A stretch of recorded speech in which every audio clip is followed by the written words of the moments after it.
नमस्कार, मी रुपेश प्रकाशसाठी आपलं स्वागत करतो आपल्या YouTube चॅनल कॅटलिस्ट रुपेशमध्ये. आजच्या YouTube सेशनमध्ये आपण सीटेट पेपर 2चा सिलेबस आणि हा पेपर क्लिअर क्लिअर करण्यासाठी आवश्यक असणाऱ्या पुस्तकांची यादी याविषयी इत्थंभूत माहिती घेऊया. सर्वप्रथम CTET.nic.in या वेबसाईटवर जाऊन तिथे इन्फॉर्मेशन बुलेटिन नावाची PDF फाईल आहे. ती फाईल डाउनलोड करून घ्या आणि पूर्ण सिलेबस लिहून घ्या. त्यानंतर तुमचा जो पहिला विषय असेल CDP म्हणजे चाइल्ड डेव्हलपमेंट अँड पेडॉगॉजी, यामध्ये तुम्हाला 30 प्रश्न विचारले जातील आणि त्यासाठी 30 मार्क्स अलॉट केले जातील. याची तयारी करण्यासाठी मी तुम्हाला पूर्वीच सजेस्ट केलेलं आहे, माझ्या पूर्वीच्या व्हिडिओमध्ये सांगितलेलं आहे की प्रतीक शिवालिक सरांचं ग्रीन बुक किंवा हिमांशी सिंग मॅडमचं येलो बुक तुम्ही यासाठी रेफरन्स म्हणून वापरू शकता. तरी सुद्धा तुम्हाला या CTET.nic.in या वेबसाईटवरील जे इन्फॉर्मेशन बुलेटिन आहे त्यावर जो सिलेबस आहे तो सिलेबस मधील प्रत्येक पॉइंट घेऊन इंटरनेटवर सर्च करून सुद्धा माहितीमध्ये भर घालायची आहे, ज्याचा फायदा तुम्हाला ऍप्लिकेशन बेस्ड क्वेश्चन सोडवताना होऊन जाईल. त्यानंतर तुमचा दुसरा विषय असेल सोशल सायन्स किंवा मॅथ सायन्स, जो असेल 60 मार्कासाठी. आता ज्यांना सोशल सायन्सचा टीचर व्हायचं त्यांनी सोशल सायन्स घ्यायचं आणि ज्यांना मॅथ सायन्सचा टीचर व्हायचंय त्यांनी मॅथ सायन्स हा ऑप्शन निवडायचा आहे. मग त्यामध्ये जर तुम्ही लँग्वेजचे टीचर म्हणजे भाषा विषयाचे टीचर जर होणार असाल तर तुम्हाला सोशल सायन्स किंवा मॅथ सायन्स कोणताही एक ऑप्शन जरी घेतला तरी चालून जाईल. या विषयामध्ये एकूण तुम्हाला 60 प्रश्न विचारले जातील आणि यासाठी 60 मार्क्स तुम्हाला अलॉट केलेले आहेत. यामध्ये मी तुम्हाला कंटेंट आणि पेडॉगॉजी असेल, पण यांचा रेशो जो प्रश्न विचारण्याचा रेशो आहे असं फिक्स नाहीये, कारण बऱ्याच वेळ मागच्या प्रश्नपत्रिकांचं तुम्ही जर विश्लेषण जर केलं तर तुम्हाला कळून जाईल की पेडॉगॉजीचे क्वेश्चन जे आहेत कमी जास्त विचारलेले आहेत आणि कंटेंटचे कधी कमी जास्त कंटेंट किंवा पेडॉगॉजीचे प्रश्न जे आहेत फिक्स असे विचारले गेले नाहीत. कधी 40 कधी 20 असा रेशो असू शकतो, कधी एखादा प्रश्न जास्त कमी होऊ शकतो. त्यामुळे तुम्हाला फिक्स असं काही दिलेलं नाहीये. पण यामध्ये कंटेंट आणि त्याचबरोबर पेडॉगॉजी हे दोन्ही सेक्शन इन्क्लूड आहेत, हे विसरू नका. कॉन्टेंटची तयारी करण्यासाठी तुम्ही NCERT 6th 7th आणि 8th चे NCERT चे बुक्स पाहिजेत. ज्यांचं सोशल सायन्स आहे त्यांनी 6th 7th आणि 8th चे सोशल सायन्सचे बुक्स पाहायचे आहेत आणि ज्यांचं मॅथ सायन्स आहे त्यांनी 6th 7th आणि 8th चे NCERT चे मॅथ सायन्सचे बुक रेफरन्स म्हणून वाचायचे आहेत. यापेक्षा दुसरं काही वाचण्याची गरज नाही. यातून तुमची कॉन्टेंटची परिपूर्ण तयारी होऊन जाईल. फक्त हेच पुस्तक बारकाईने वाचायचे आहेत, ज्यातून तुम्हाला सर्व माहिती मिळून जाईल. आणि पेडॉगॉजीच्या सेक्शनसाठी मी तुम्हाला सांगितलेलं आहे इग्नूचे संबंधित विषयाचे BEdचे बुक्स किंवा NIOS DLED चे संबंधित विषयाचे बुक्स तुम्ही रेफरन्स म्हणून घेऊ शकता किंवा सक्सेस मास्टर नावाचे एक बुक भेटतं, त्या बुक मधून सुद्धा तुम्ही पेडॉगॉजीची तयारी करू शकता. पण कॉन्टेंटसाठी 6th 7th आणि 8th चे NCERT बुक्स वापरलेलेच तुमच्या फायद्याचे राहील. त्यानंतर तिसरा सब्जेक्ट आहे लँग्वेज 1 आणि चौथा लँग्वेज 2. मी तुम्हाला अगोदरच सांगितलेलं आहे सीटेटच्या इन्फॉर्मेशन बुलेटिन मध्ये काही भाषा दिलेल्या आहेत, त्या भाषा जाऊन पहा.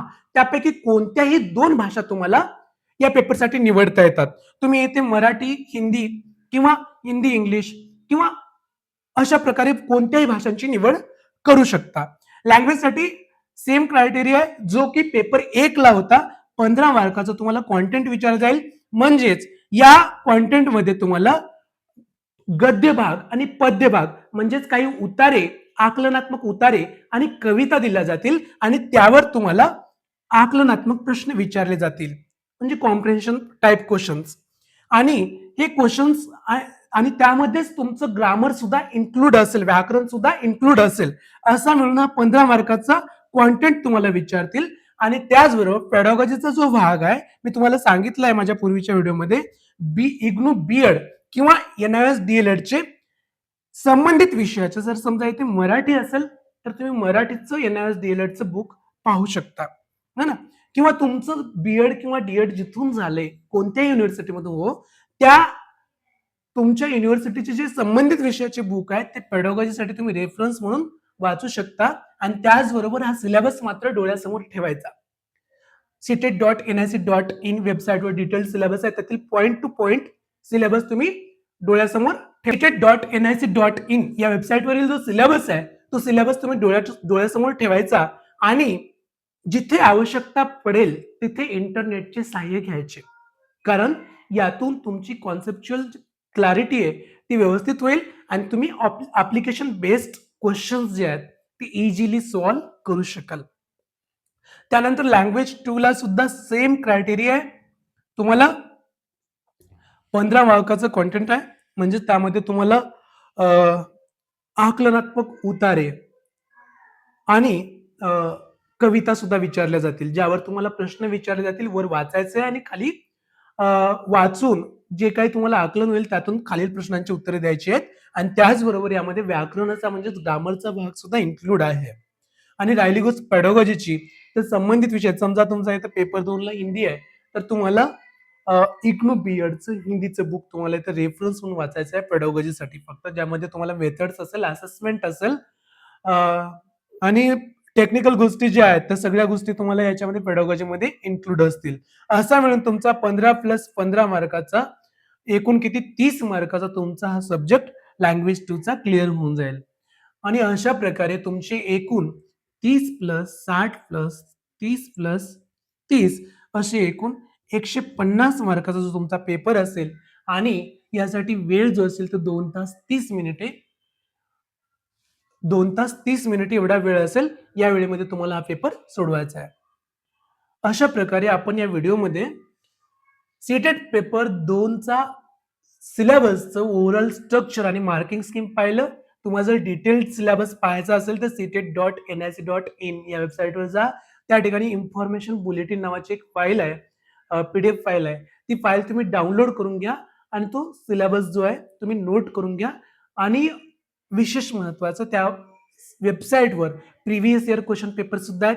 ते क्वेश्चन पेपर तुम्ही रेफरन्स म्हणून पाहू शकता, ज्यातून तुम्हाला प्रश्नांचं स्वरूप कळून जाईल आणि तुमच्या अभ्यासाला मदत होईल.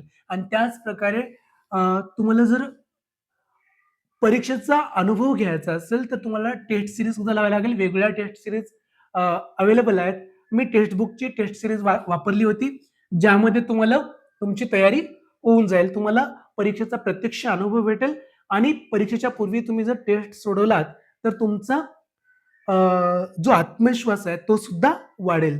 जर तुम्हाला माझा व्हिडिओ आवडला असेल तर माझ्या चॅनलला सबस्क्राईब करा, या व्हिडिओला लाईक करा आणि शेअर करा. धन्यवाद.